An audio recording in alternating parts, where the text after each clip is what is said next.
Yes, I'll make that announcement. Good afternoon, committee.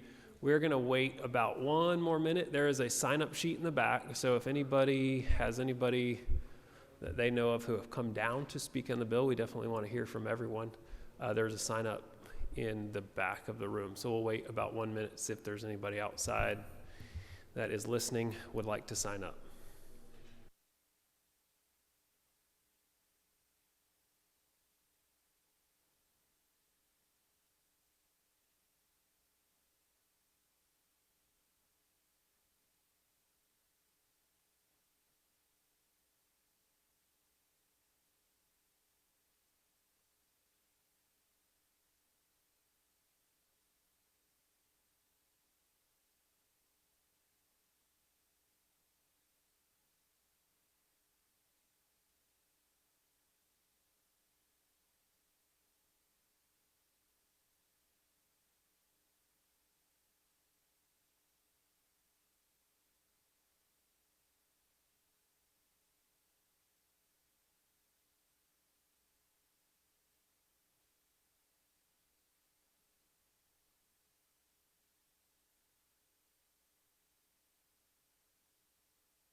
All right, committee, we will go ahead and start. As our normal, I would ask that Chairman Dickey, would you mind opening us in a prayer for wisdom here? What number are you, sir?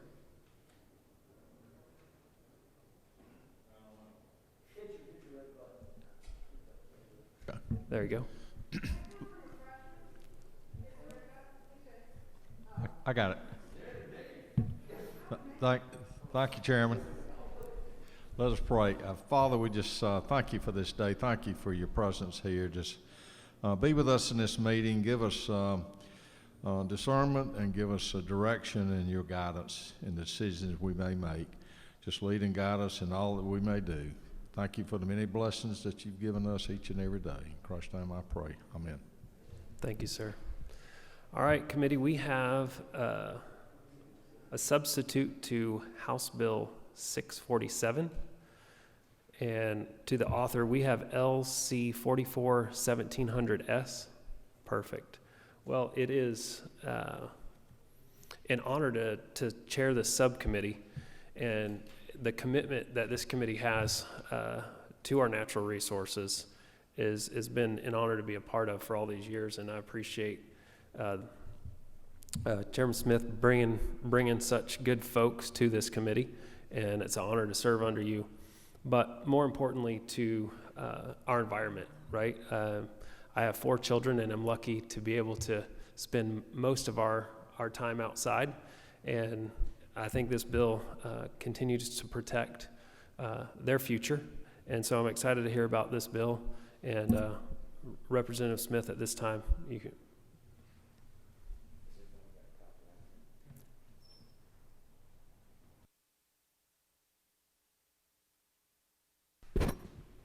Thank you, Mr. Chairman, ladies and gentlemen of the committee. As stated, I'm bringing to you a substitute to House Bill 647. If you think back with me, I know a lot's gone on since last year, but we passed a bill out of committee last year, 929, and went to the rules and passed and went to the floor of the House, and we actually passed that bill on the floor of the House and sent it over to the Senate. The Senate, for some reason, did not take that bill up, and so we're back since this is the start of another 2-year term. So we're back, and I introduced this substitute, and somebody's going to say, well, why didn't you just use the same bill? I did use the same bill, but there's one difference, and I'm going to get to that in just a minute, but I'm going to be brief. I just want to bring you kind of up to date on some of the issues in the bill that were in the bill last year, and it's the exact same bill this year. On page 2, item 4 and 5, it talks about CCR. That's your coal combustion residuals, and that's the fly ash that comes off of the generation of electricity. And then it talks about CCR surface impoundments, and that talks about a natural impoundment due to topography, or whether it's a man-made or diked up area that will hold these materials that come when you generate electricity. So that's the two definitions on page 2. Then you can thumb through the bill. Most of those definitions, all of them are still the same, renumbered. But the main portion I want to get to is on page 10. Let's see, go to page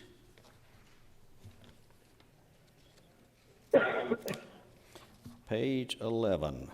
If you look at page 11, which is line 264, in last year's bill, the number of years that the ponds would be monitored was 30, and I have raised that to 50 years.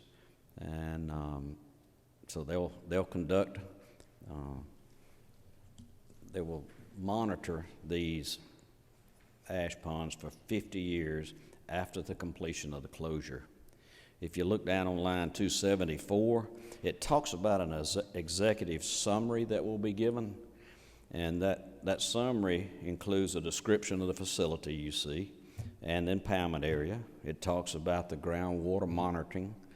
It shows a map where the impoundment is located. It talks about the most recent samplings in this summary. It talks about any corrective action that had to be taken or will be taken.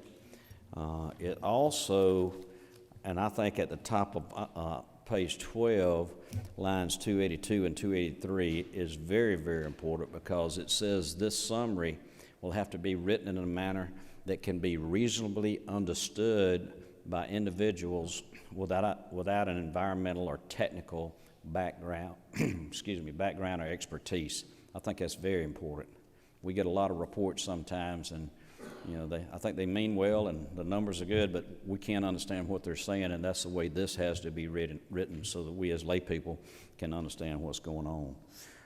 It says that these inspections on these impoundments, once they're closed, they will be tested annually while they're being closed, at least annually. That leaves it up to EPD that can even do more tests. And then it says at least, after the closure, at least once every 5 years. So there again, there's some flexibility in that language also. Summarize, identical bill to the previous one, except moving the number from 30 years to 50 years. And if there are any questions, Mr. Chairman, I'd be glad to try to answer those. Very good. Thank you so much for bringing this. There are a few questions, and I'll just give the committee a heads up on kind of how we're going to proceed. We're going to take a few questions of the author, then we're going to hear some testimony both from the public, from committee members who are, from House members who are not on this committee, as well as to let everyone know, EPD is standing by for questions if we get into some technical questions. But as we move forward, we're going to after questions to the presenter, we're gonna have a hard limit of 3 minutes per person that has called in. So here we go. I believe I saw 33 first. I apologize. It's kind of a little bit different up here. Yes, ma'am. Thank you, Mr. Chairman, and thank you for bringing this bill again. I just have a quick question, and that refers to the 50 years. First of all, why did you change it from 30 and 50, and what happens when the 50 years are over?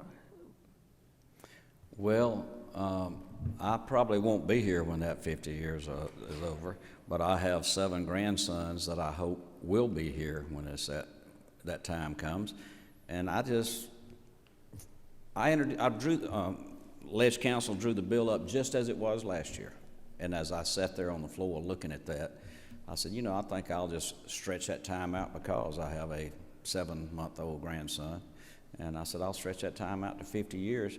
I feel like there's going to be monitoring from now to eternity. I can't see why EPD would not monitor forever, but I can't say what will happen tomorrow. So I just thought it was a better rule of thumb to let's go 50 years. Going to go to 16, is that Ms. Buckner? Thank you.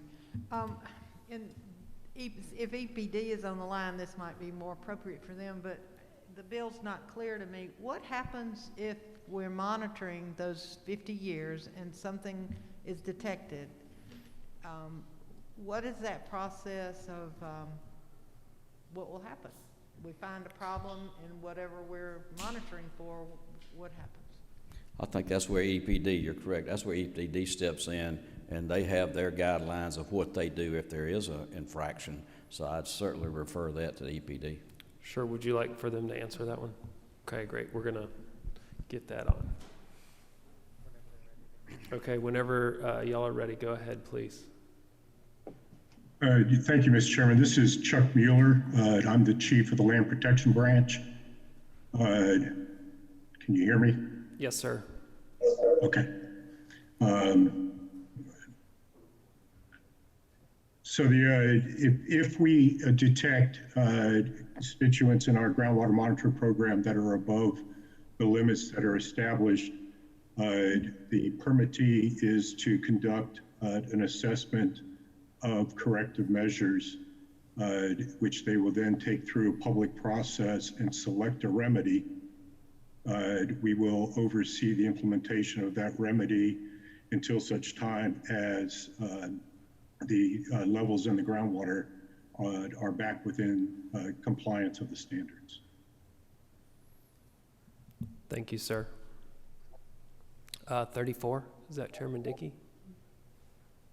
I believe so. Thank you, Mr. Chairman. I've got a question, Representative. On line 287, it says at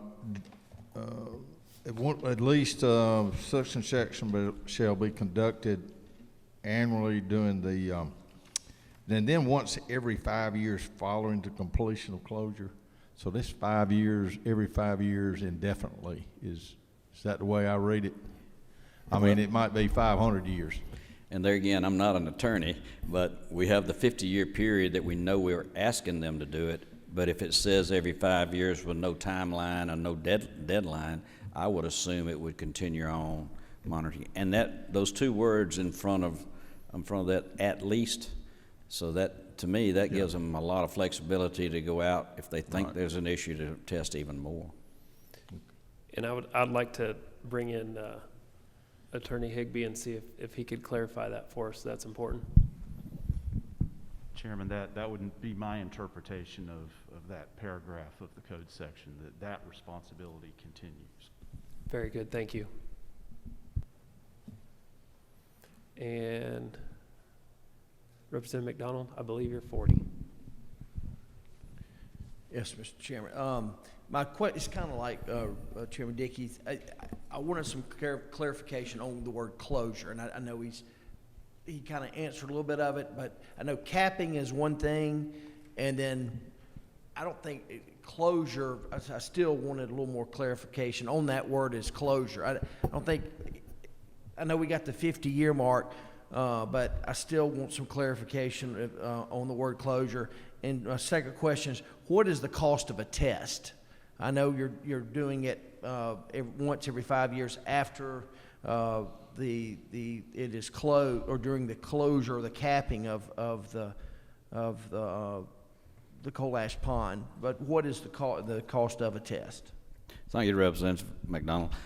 I think these two also are EPD questions, because closure in my mind is you perform an act until it gets to a certain point and EPD declares this impoundment is closed, and at that point it goes forward and they do their monitoring. But that's a layman's terms. But I would recommend EPD, if they could, to address both of those issues. Thank you again. This is Chuck Mueller. Chairman Smith is correct. Every permit has within it a requirement for them to submit a plan to us, which we have to approve, which details the design criteria to properly close the surface impoundment. So for most of these, where we will be closing with the coal ash still in place, that will require a cap. It will require proper drainage and the appropriate groundwater monitoring associated with it. Once they have completed all of those construction activities and we do a final inspection to ensure that all the criteria that is in their closure plan, they get a certificate that it has been properly closed, and then we enter into this post-closure period for the next, under this bill, 50 years, where we will be monitoring to ensure that the contamination stays within the boundaries of the facility. With regards to the second question, we will conduct inspections of the facility. So we will actually go out and put feet on the ground and look at the facility to ensure the cap is still maintaining its integrity and to make sure that it is still properly designed and draining appropriately. And that is what the last provision means is that our staff go out and we conduct inspections on almost all of our permitted facilities. So that is just a course of our business. In addition, the company is required to submit to us results of their groundwater monitoring, which we do in-house reviews to ensure that they are complying with groundwater monitoring standards.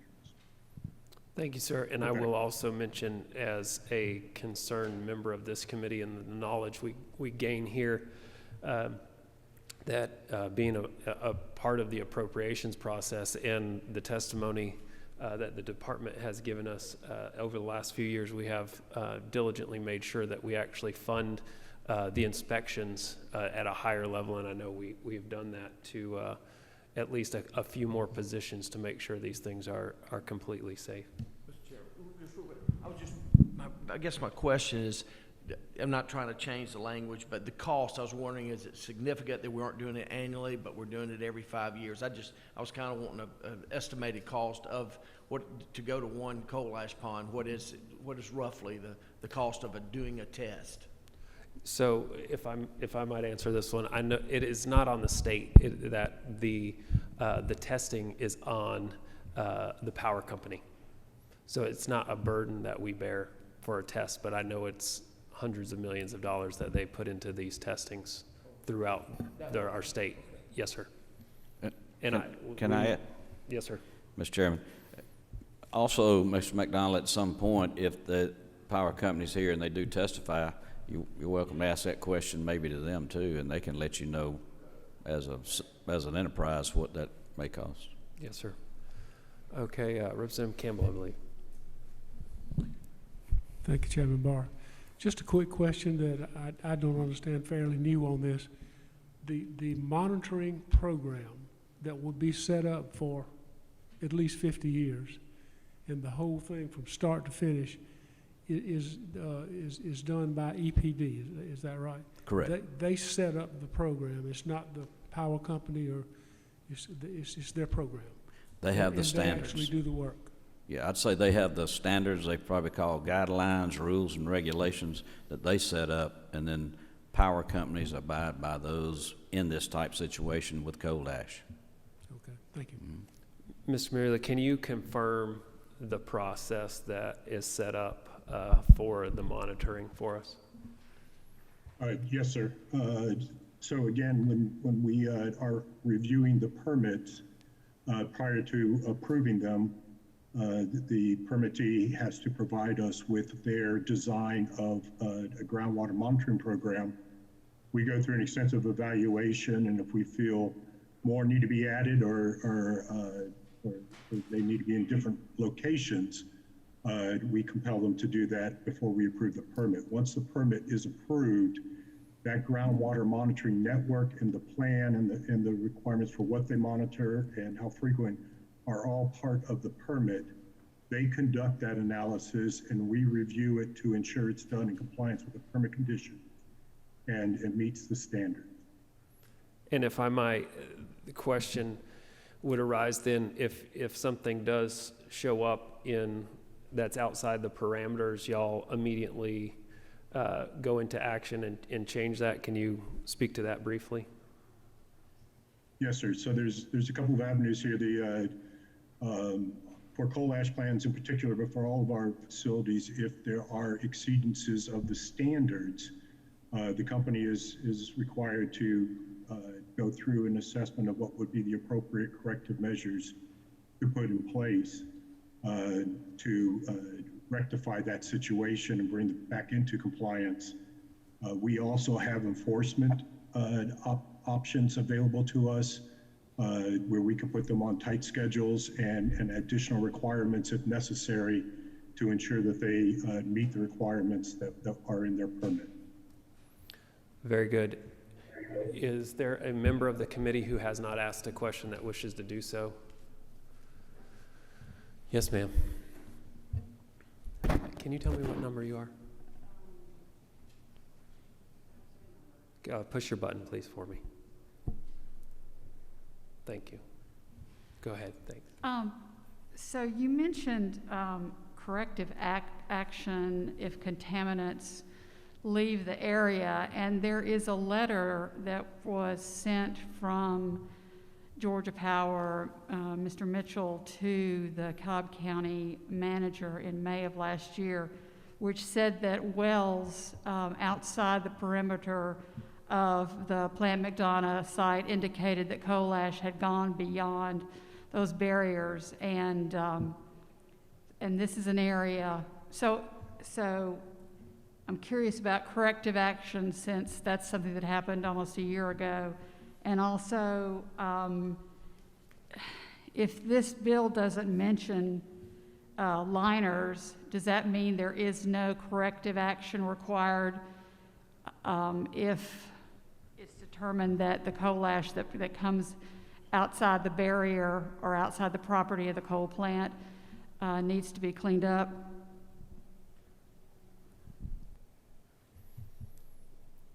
If that is something you can answer briefly, that would be great. Otherwise, maybe offline specifically to that question. Well, I can do real briefly with regards to the particular scenario you indicated. As I recall, there were levels at the permitted facility boundaries that were of concern, and so the permittee had asked the county if they could install wells into the right-of-way to continue monitoring to see if they had left the property. My understanding is that those wells have been installed and the levels so far are below the levels of concern. So as of right now, there isn't a need for corrective action. They are monitoring it to ensure it doesn't get worse. To your second question, corrective measures, as they go through their assessments of what needs to be done, the option of ultimately requiring the facility to remove the coal ash or put down a liner is an option that is always on the table for consideration. We are going to go on. We have quite a few testimony. Everyone in the room has been able to ask a question on the committee. So at this time, we are going to go to our Zoom member. April Litscomb is here to testify on the bill. You may take a seat while we do this testimony. Thank you, sir. Okay, I'd just like to say thank you, Mr. Chairman, members of the committee. At the proper time, I'd certainly appreciate y'all's consideration. Thank you, sir. Miss April, are you with us? Yes, I'm here. Can you hear me? Yes, so if we could do 3 minutes in interest of time for everyone that would like to speak to the bill. Go ahead, please. Thank you, Mr. Chairman. I'll try to be brief. Thank you, members of the committee. My name is April Lipscomb. I'm an attorney with the Southern Environmental Law Center. which for those of you who don't know me, we're an environmental advocacy organization with offices throughout the southeastern United States. We generally do support this bill. Coal ash is an incredibly important issue that is not going to go away anytime soon. So having laws in place and not just regulations is a good practice here. We view this bill as a good starting point. So post-closure care, inspections, groundwater monitoring, those are always good ideas. Our biggest concern with this bill, however, is that it supports Georgia Power's plans to leave coal ash sitting in unlined pits where coal ash is actually sitting in groundwater. We have had our own engineers and hydrogeologists look at Georgia Power's plans, and they agree that coal ash will be sitting in groundwater after these ponds are closed at many of these sites, which means that water is going to continue to infiltrate that coal ash from the bottom, pick up contaminant, and then exit that coal ash and enter groundwater, despite the presence of a cap on top. And Georgia Power has already detected contaminants from coal ash over the maximum levels at I think all of their plants. So this is a problem. And at two of their plants, at Plant Share and Yates, coal ash will also be sitting in groundwater in the regulated area that surrounds significant groundwater recharge areas. Those are areas where groundwater is particularly susceptible to pollution. So we would strongly urge the committee to consider why we are allowing coal ash to sit in unlined pits in areas where groundwater can become contaminated easily. In other nearby states, coal ash is being excavated in South Carolina, North Carolina, Virginia, Tennessee, but not in Georgia. And that's a concern of ours. My final points, members of the committee, we are really concerned about what happens 30, 40, 50 years down the road when these coal ash ponds really start causing problems. I know the original bill did have a minimum post-closure care period of 30 years, and we appreciate that change to 50. We would recommend that monitoring continue indefinitely, however, as would the inspections by the division. But really, almost more important here, when these ponds start contaminating groundwater, which they will, Georgia Power is going to go back to the Public Service Commission, ask for permission to charge ratepayers even more money to come back and clean up their mess again. And so while we do support more laws on coal ash on the books, we want you to think about how these unlined leaking coal ash pits are going to affect ratepayers and how they're going to affect our water resources in the future. So please consider this as a starting point and look at additional ways that we can protect our citizens and the environment from this really toxic waste that we have in our state. Thank you, Mr. Chairman. I'm available for questions if any committee members have some. Thank you. We are now Michael Pless, I believe. Are you joining us online, sir? Yes, I am. Very good. Are you able to hear me? Yes, please go ahead. Okay. Yeah, I would like, actually, April said that very well, but I'm not an attorney, I'm just a citizen and a small businessman. And I live in this community of Juliet near Plant Share. And my wife's family has grown up here. Just lost my brother-in-law this last Wednesday to cancer. Don't know that it's directly related, can't prove that, but it is a definite concern in this community. And while we appreciate the legislation that is being put in place, and I don't disagree with that at all, like Ms. Lipscomb said, I'm concerned that it's a starting place, but it's not nearly strong enough to actually protect us from what has already been done in the past, nor what the future ramifications will be. And again, putting a cap over it, from what I understand, is certainly better than not doing anything, but it falls very far short of the safest option that is available to Georgia Power and to our community and our environment, which would be to remove the coal ash and cap it in a lined facility.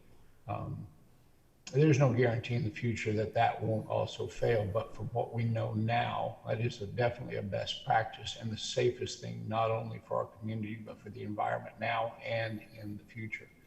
So kudos to our lawmakers that are trying to extend this from 30 to 50 years. It's certainly a step in the right direction. I just want to make it clear that it still falls short. So without taking anything away, I want to encourage our lawmakers to continue to make sure that we're doing the best thing we can for the people of the state and for the environment looking forward. Thank you. Thank you so much, sir. Our condolences on your brother-in-law there. Next up, we have Aaron Mitchell.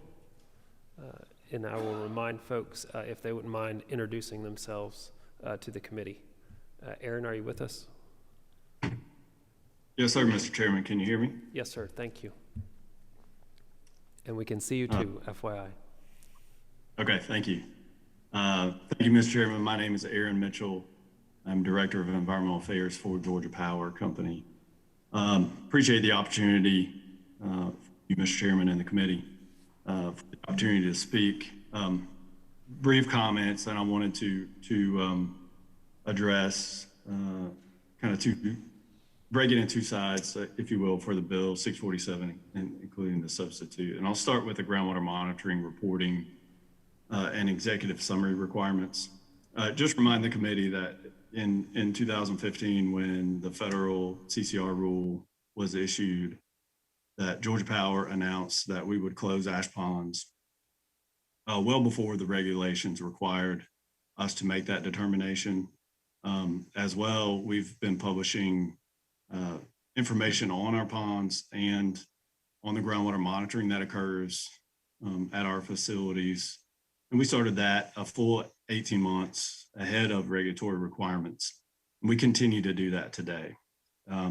As far as the requirements for the executive summary, including narrative that is easily accessible and digestible to the public, Georgia Power fully supports those amendments, and we will be certainly committed and happy to comply with that should the bill go forward.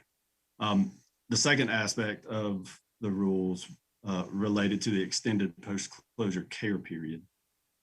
As we understand the current rules, we believe that the 30-year post-closure care requirements are appropriate as they are and allow EPD adequate oversight. We certainly understand the committee's interest in ensuring that data continues to be collected and there is certainty that our closure plans are effective, and Georgia Power certainly is of the same mind. And if it is the will of the committee, Georgia Power will comply with those requirements of the extended time periods. As I mentioned, when I had the opportunity to brief the full Natural Resources and Environment Committee 2 weeks ago, as federal and state regulations related to CCR impoundments and closures change, Georgia Power will certainly adapt and change our plans to comply with those. Passage of House Bill 647 is no different, including all the requirements set forth and the extended period. Georgia Power will comply with the requirements if this bill moves forward. Mr. Chairman, thank you for the opportunity to speak, and that concludes my comments. Thank you, sir. If you don't mind, we have a question to pass along to you. We had a question on cost.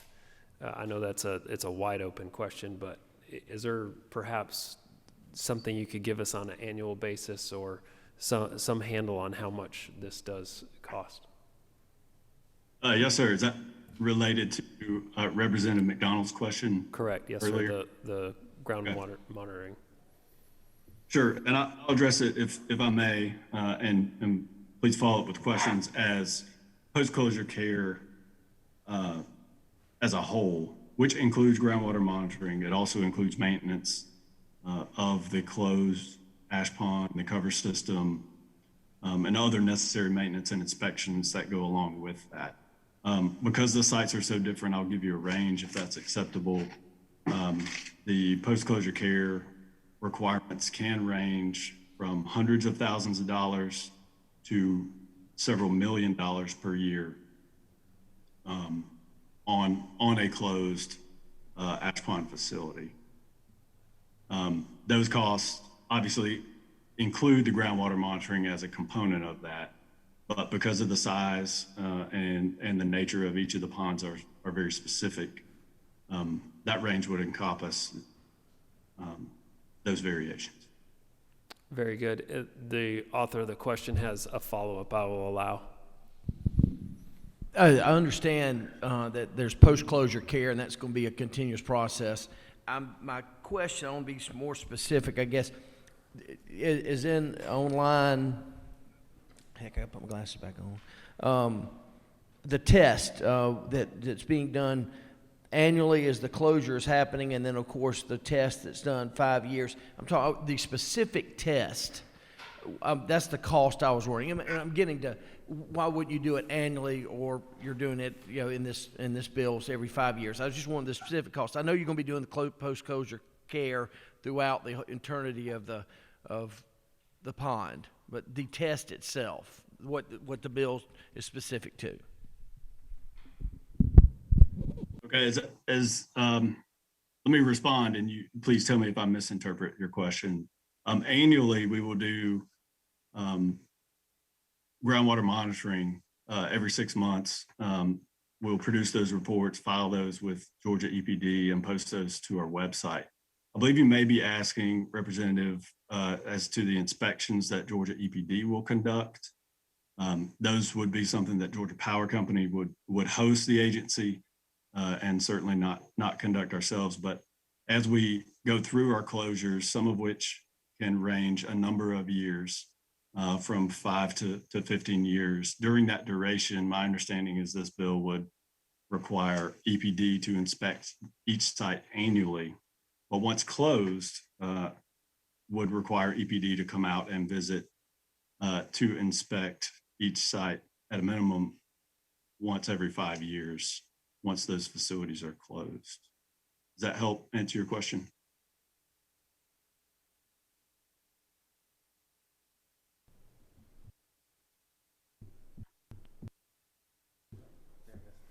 We had a freeze here for a moment on our computer. Representative Buckner, do you have a question for the presenter? Okay. This is a cost question as well. I'm wondering and this is for Mr. Mitchell, I'm wondering what the difference is between the upfront cost of a liner in these ponds versus the end of pipe cost of adding additional test wells and other EPD required remediation if the contamination moves out past their buffer area that's designed. Does that make sense? Would you be able to help us out with that, sir? Yes, sir. And Representative Buckner, please follow up if I don't hit your question precisely. But the closure of each of these ponds ranges depending on the size of the pond and the nature of the closure itself, and the specific costs of any specific pond are trade secret as we're in various stages of contracting with third parties to perform that work. But those costs can range from several $1 million to hundreds of millions to well over $1 billion, just depending on the nature of the pond itself. Within those costs, we include the post-closure care costs. We also include the work done to comply with the regulations that Mr. Mueller referenced earlier to incorporate and address any corrective actions that are necessary to comply as we go along as well. So all those costs are factored into the total cost of the closures. Does that answer your question? Maybe I'll have to get together offline. We actually, in the interest of time, need to move on to our next presenter. If we do have time, I will follow up on your question after the presentations. I want to make sure, Mr. Gordon Rogers, are you online with us? Thank you, Mr. Mitchell. I appreciate that. If you can stick around, we may have a question after the rest of the presenters. Thank you. Sure thing. Yes, sir, I am, Mr. Chairman. Can you read me? Yes, sir. We hear you and we see you. Welcome aboard. Thank you, Mr. Chairman. And I'd like to thank the sponsors and authors of the bill, Representative Smith, and also Chairman Smith and Chairman Dickey, who have constituents in the Flint. My name is Gordon Rogers. I'm the Flint Riverkeeper, and we work on the quality and the flow of the Flint from its headwaters in East Point, just above the airport, down to the Florida line. We have just under 1,000 families, farms, and businesses, between 3,000 and 4,000 people that are steady supporters of us financially and agenda-wise. And all of them take a deep interest in the Flint up and down the river. I'd also like to thank Representatives Buckner and Campbell, also of the Flint, for taking a deep interest in this bill and in this topic. We are in support of the bill and have a few comments to make. Along the Flint, there are 4 ash ponds, one at Plant Crisp, which belongs to the Crisp County Power Authority, and 3 at Plant Mitchell, down in Mitchell County. All 4 of them are slated for closure by removal. All 4 of them are situated in a limestone karst landscape. And while removal is the preferred method by far, I would like for the committee to understand that there are geologies in Georgia, including limestone karst, that are extremely porous, meaning that you can conceive of this sort of geology as a Swiss cheese sort of affair. And while the water that seeps into the ground and moves through the ground generally moves toward the river or toward an adjacent creek, it sometimes does it by a circuitous route. And in the cases of all 4 of these ponds, there are people living nearby, and there are groundwater, drinking water supply wells nearby. So that's a very important piece of background for what I'm going to say next. While we believe that it's appropriate for the legislature to delegate as much authority as possible to the agency to manage the situation, because they have the knowledge and the flexibility and the expertise to do so, we also think that we know enough about coal ash in Georgia geologies and in the Southeast in general to be a little more specific these days. Particularly, we know that the response time for developing corrective action plans is not necessarily on the same scale of time as the needs of a surrounding neighborhood when coal ash contamination has seeped across a property line. And frequently, there are needs of surrounding property owners, and I'm not talking about financial compensation, et cetera. I'm talking about more immediate needs, such as clean drinking water, that can be met a little bit quicker than waiting on a corrective action plan, which may or may not include providing clean drinking water to the surrounding community.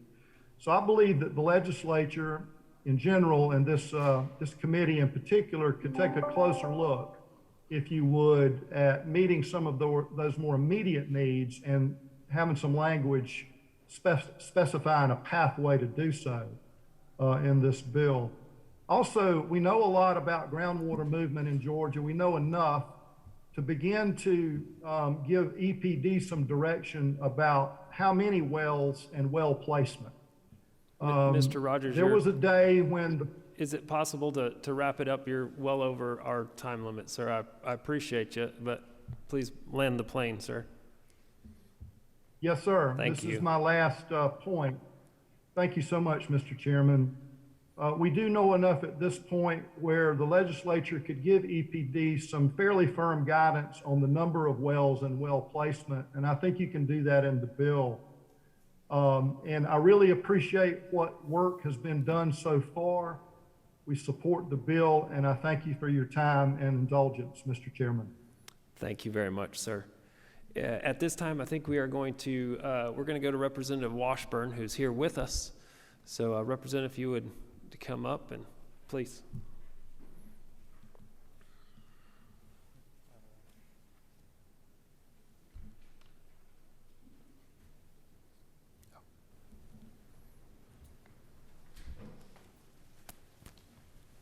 Thank you, Mr. Chairman. I'm Dale Washburn, representative from House District 141. The significance of that is Plant Shira is in the middle of my district and, of course, has a very large coal ash pond, and I've learned an awful lot about coal ash in the last few months. I rise today in support of Substitute House Bill 647. I think it's a good bill and a good substitute. And I believe that we are doing the best we can with the situation here to manage it and to monitor it. And so, Mr. Chairman, I just rise in support of that today.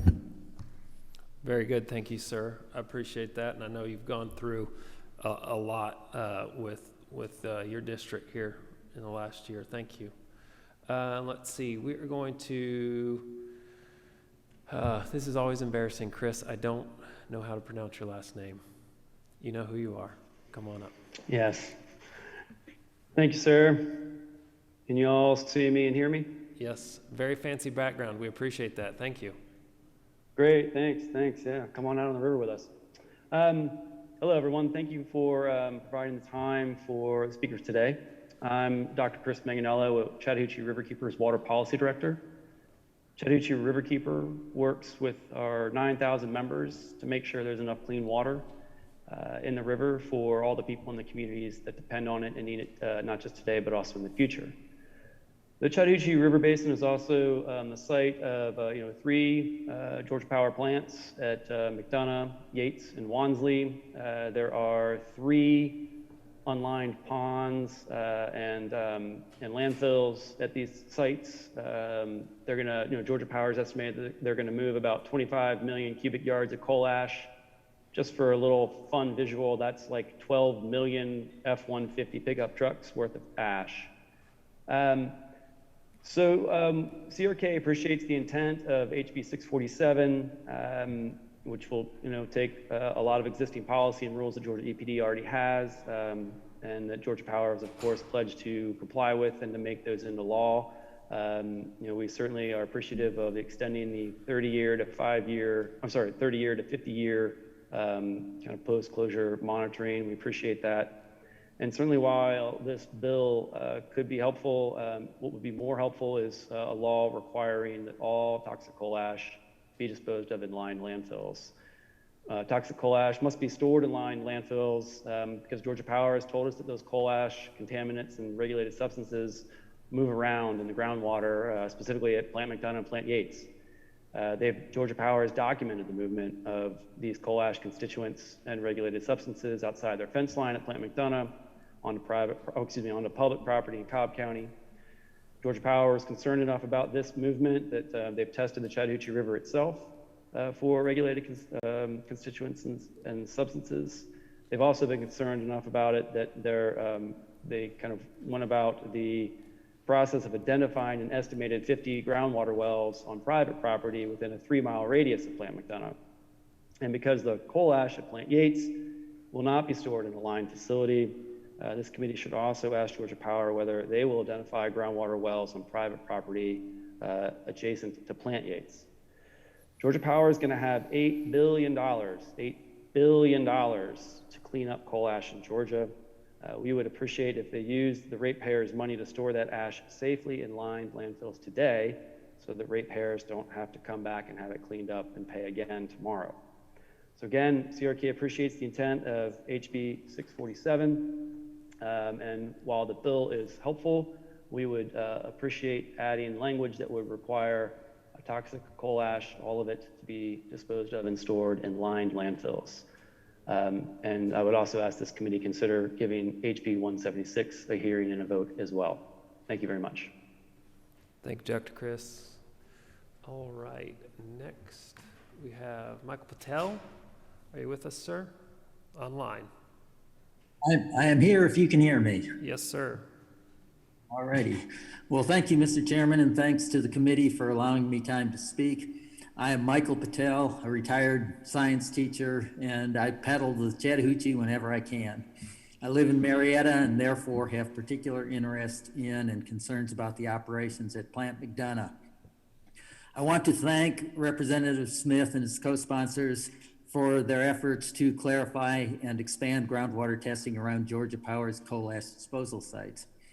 Adequate testing is a necessary feature of coal ash disposal closure plans.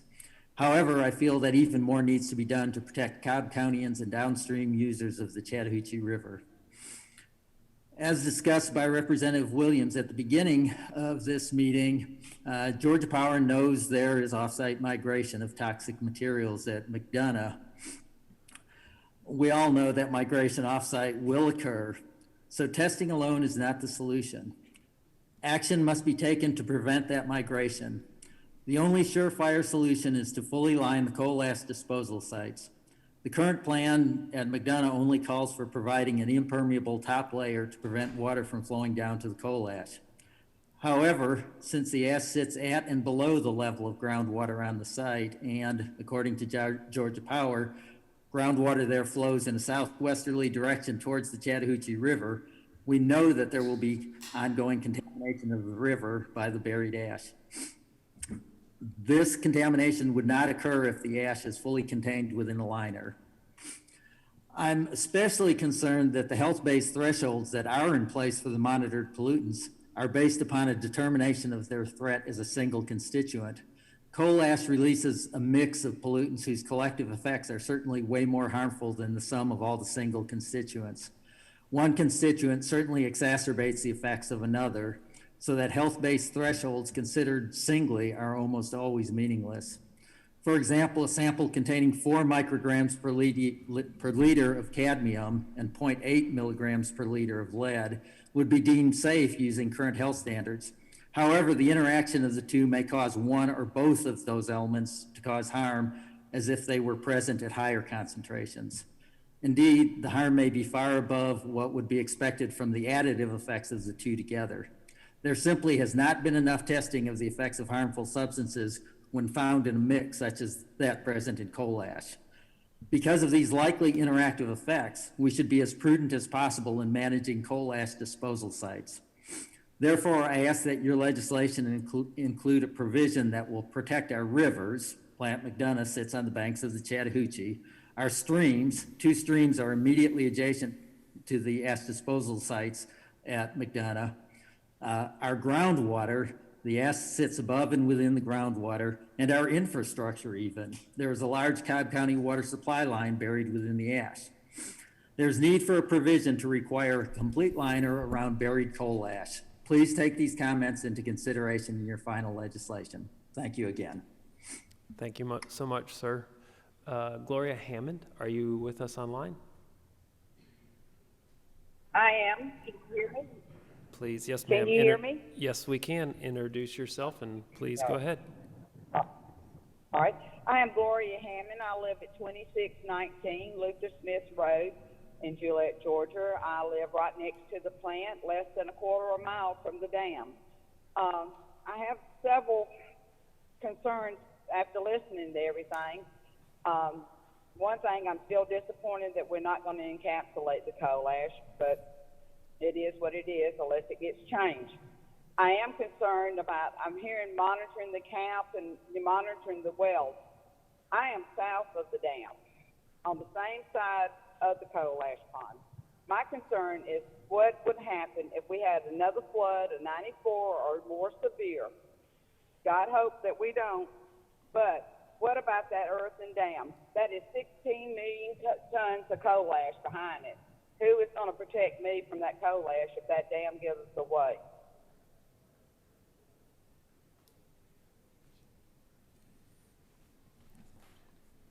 Thank you very much. Are you there? Yes, ma'am. Does that complete your testimony?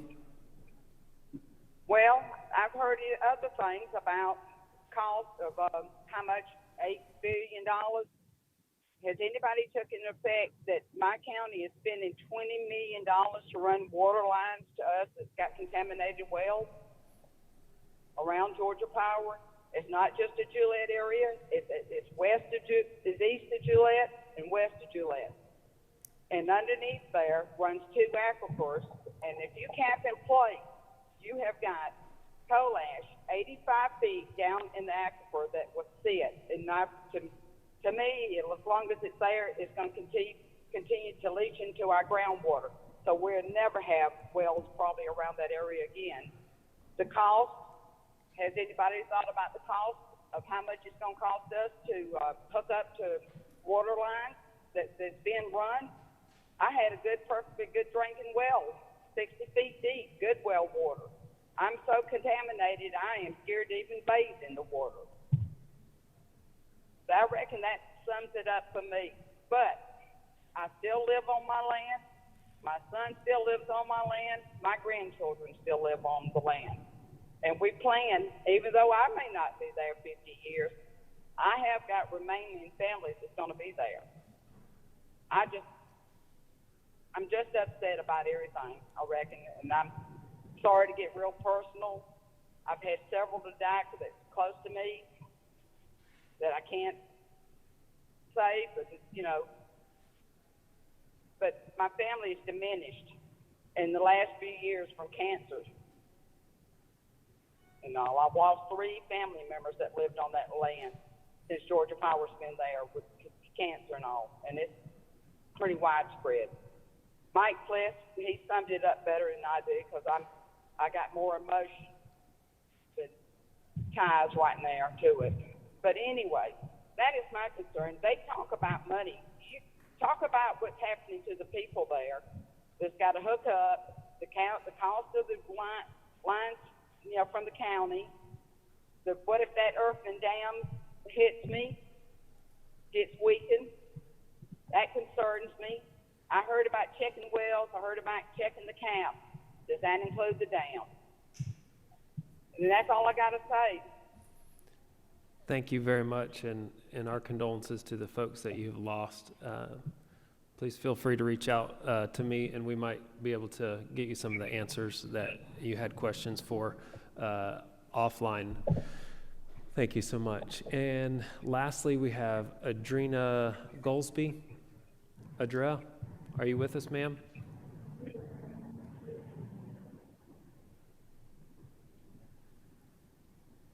You may go ahead.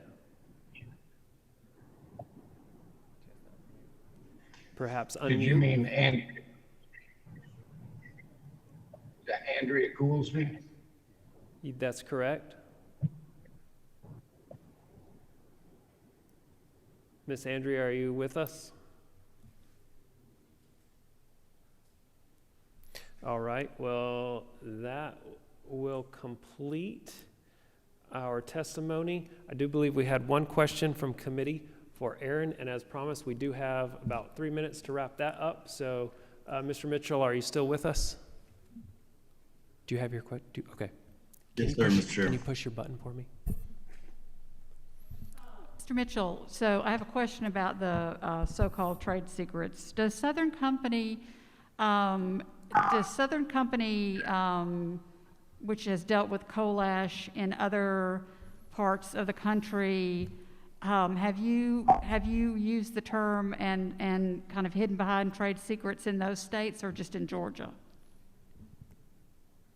Thanks for the question, Representative. No, we don't hide behind trade secrets at all. In fact, we report semi-annually to the Public Service Commission on our expenditures related to our ash pond program, and recently expanded the reporting of the expenditures related to this program towards the end of last year. Those requirements will continue.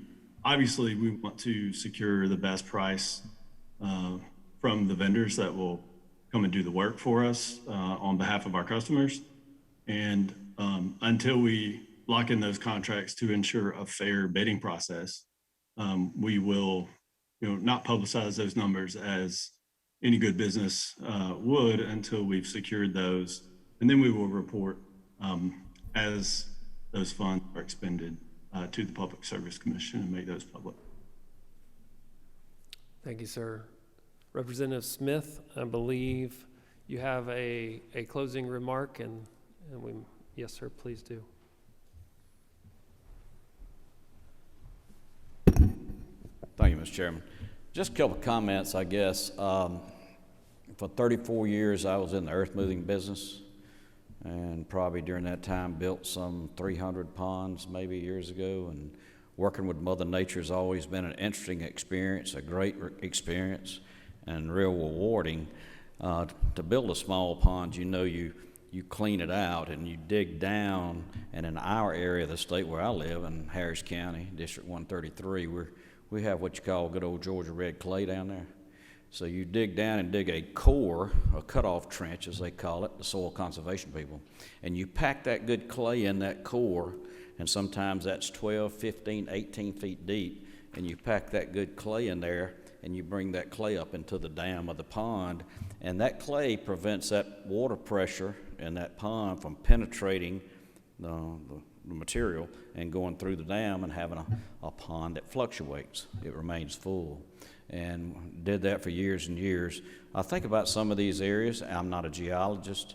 I'm a former bulldozer operator and dump truck driver, but I think about some of these areas of the state where some of these ponds may be, and if that material is adequate where they are stored or impounded, and if there is a man-made pond there, I consider that a liner in itself. Now there again, I'm not a geologist, and I'm not claiming to know where these are even located and what the material is under there.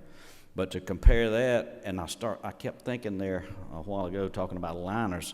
You know, I used to buy the children a lot of floats down when we'd go to the beach, and those things last a pretty good while till they get that one little pinhole in them, and then that's it. And truck tires, I've patched a lot of dump truck tires with some patches.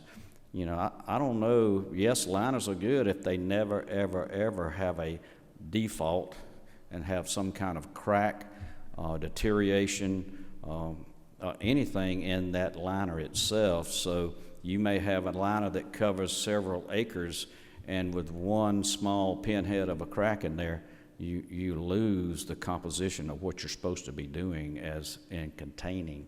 And so I just thought I'd make those few comments. Look, this bill, I think every piece of legislation we do here in the Capitol, this is my 20th year, I've seen us come back a number of times to legislation and perfect and improve. I hope we've perfected and improved this legislation, which strictly deals with monitoring.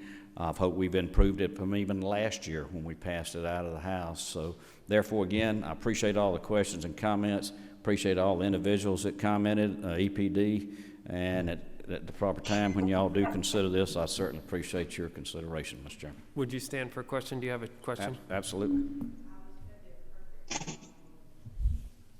Very good.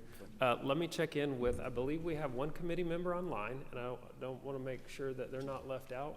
Is there, Representative Bazemore, do you have any questions? Just didn't want to overlook you if you had anything that you'd like to say. Thank you, Mr. Chair. Not at this time. I appreciate it. Thank you. Any other questions, committee? Representative Buckner. As a person that drinks well water every day when I'm at home, groundwater monitoring and the lack of knowledge about the mapping of the flow of groundwater and the quality of groundwater in Georgia is of great concern to me. I have seen a lot of people in this Capitol wearing 2 masks. I know people that wear masks every day and have had a vaccination. I do hope that the committee will consider that even though this is a good bill and does great things, and I support it, and I do make the motion to do pass, I still think we need that extra protection for our groundwater of a clay base and a liner at some point in the near future before we lose more people to illnesses. Thank you. So I do pass. So you would make a motion to adopt substitute to House Bill 647? Yes, substitute with 50 years. Do I have a motion and a second? All in favor? Aye. And then Aye. Very good, thank you. And I am told we need to make a second motion to pass the committee substitute to the full committee. Is there a motion? I see a motion. A second. Further discussion? All in favor? Aye. Opposed? Aye. Very good. And if the committee members will stick around shortly, we will have a full Natural Resources Committee meeting promptly at 3:30. Thank you, committee. Good work today. I'm very proud of this piece of legislation. Chair.